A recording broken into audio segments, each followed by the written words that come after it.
Presque de l'info, c'est la revue de presque de Nicolas Canteloup.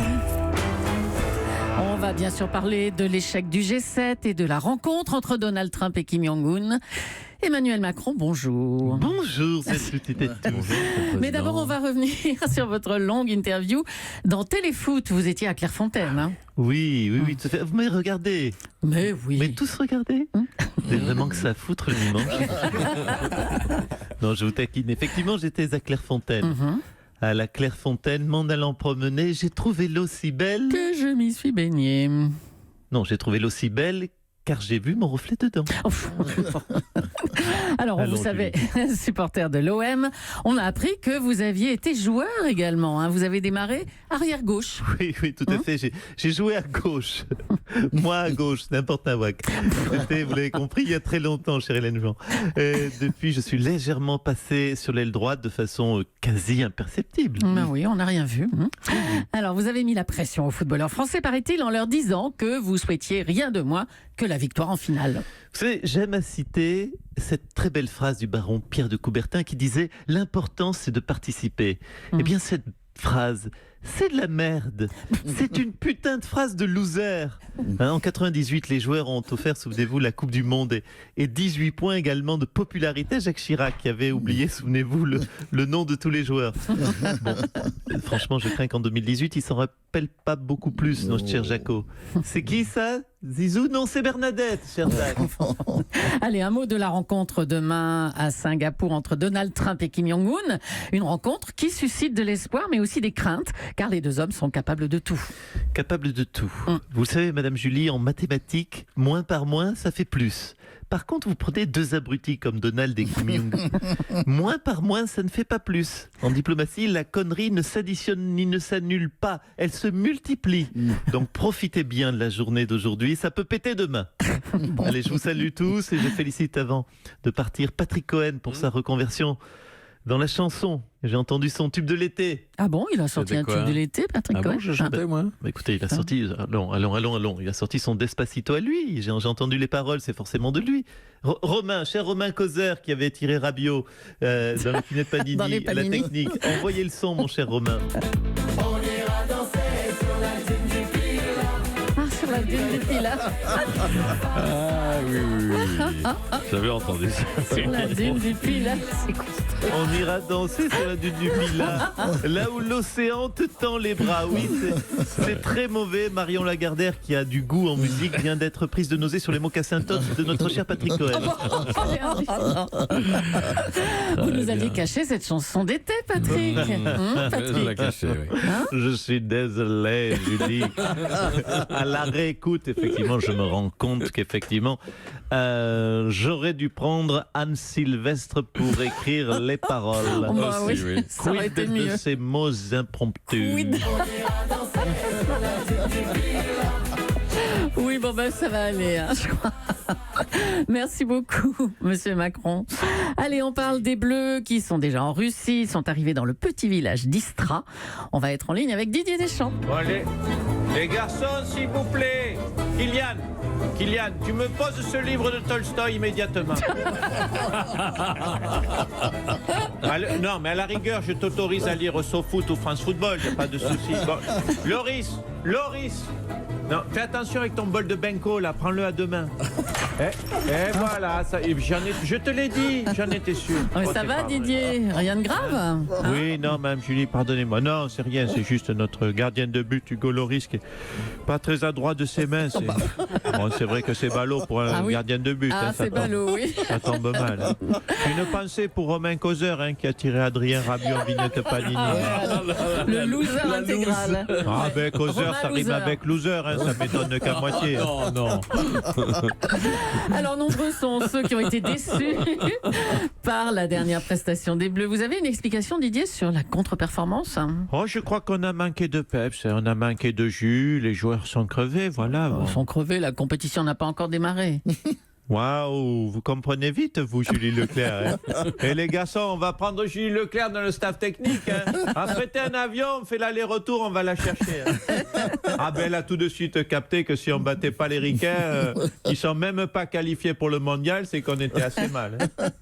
Ouais, bonjour, c'est Zinedine Zizou, Zizou. bah oui, Ouais. voilà. Non, moi je suis d'accord avec Julie. C'est vrai qu'on est mal barré pour la Coupe du Monde. Oh putain, il est déjà là, lui, pour me piquer ma place. Oh, bon courage Didier. Allez. Bon courage pour ce mondial. Oui, va Allez. falloir. Un mot de ce chef américain, chef de cuisine américain, Anthony Bourdain, qui s'est donné la mort alors qu'il séjournait en Alsace. Il était le compagnon de la comédienne Asia Argento. Il présentait une émission sur CNN.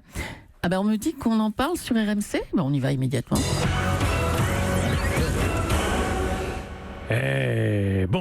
Bonjour, c'est Jean-Jacques Bourdin. Bienvenue sur RMC Radio Mort et Choucroute.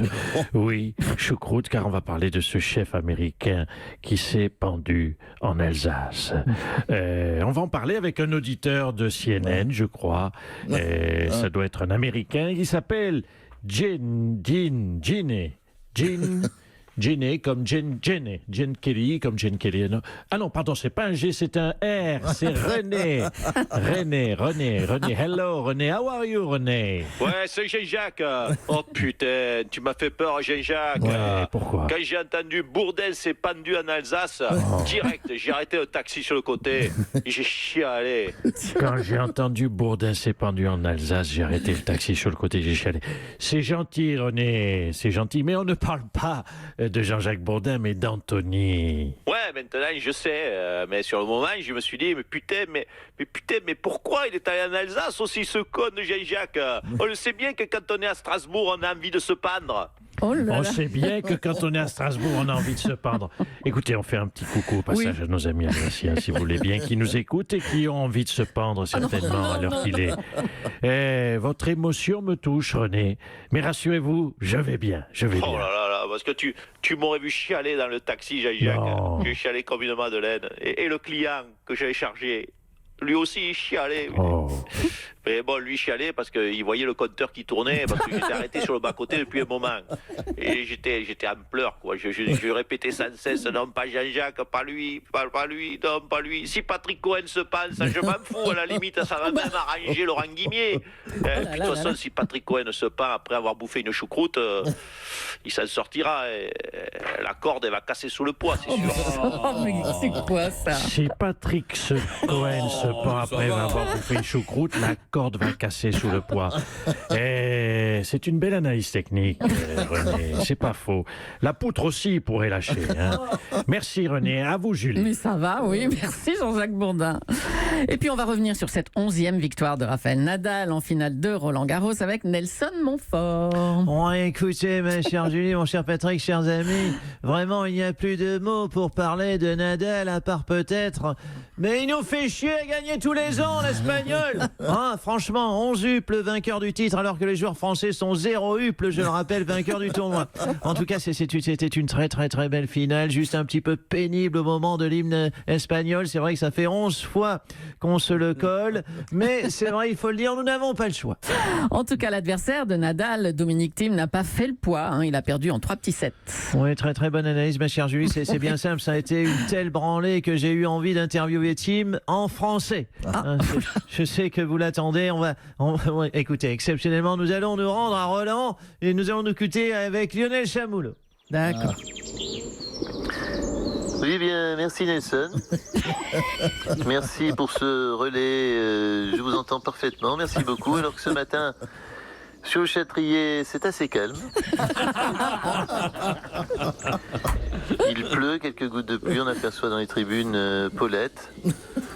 Paulette qui est femme de ménage, elle est au service entretien. Paulette qui ramasse les emballages de plastique, carton, de sandwich laissés par la femme de Joko. Alors, vous êtes encore sur place, Lionel, mais le tournoi est fini. Qu'est-ce que vous faites là-bas? Je sais, ma chère Julie, mais si je quitte cette cabine, je sais que je n'y retournerai plus jamais. Ah ouais, c'est... Donc si c'est pour aller sucrer les fraises à Perros-Guirec, Après Rogaros, Perros, plutôt crevé. Donc là, je suis avec Fred Godard. Nous sommes restés. Fred Godard, que je salue, qui filme en ce moment même une très belle image, une image de la bâche. Une très belle bâche siglée BNP Paribas, sponsor régulier et fidèle de Roland Garros. Et puis il filme à l'instant même, vous voyez sous vos yeux, la manivelle du filet. C'est chiant. En même temps, c'est le cinéma de Godard. Oh, magnifique. Non, mais franchement, vous vous faites du mal, là, Lionel. Alors, quand on aperçoit dans les tribunes Jean-Paul Belmondo et son complice Charles Gérard sous la pluie, Jean-Paul et Charles que les officiels ont complètement oublié de rentrer hier en fin d'après-midi. Il faudrait au moins mettre une bâche dessus, histoire de les protéger de la pluie qui tombe là sur le Châtrier. On va les mettre dans une housse avec Fred Godard pour pouvoir les ressortir l'an prochain, on l'espère. À vous, Julie. Quelle finale pour Roland Garros. Ouais. Nicolas Canteloup, à demain. Europe.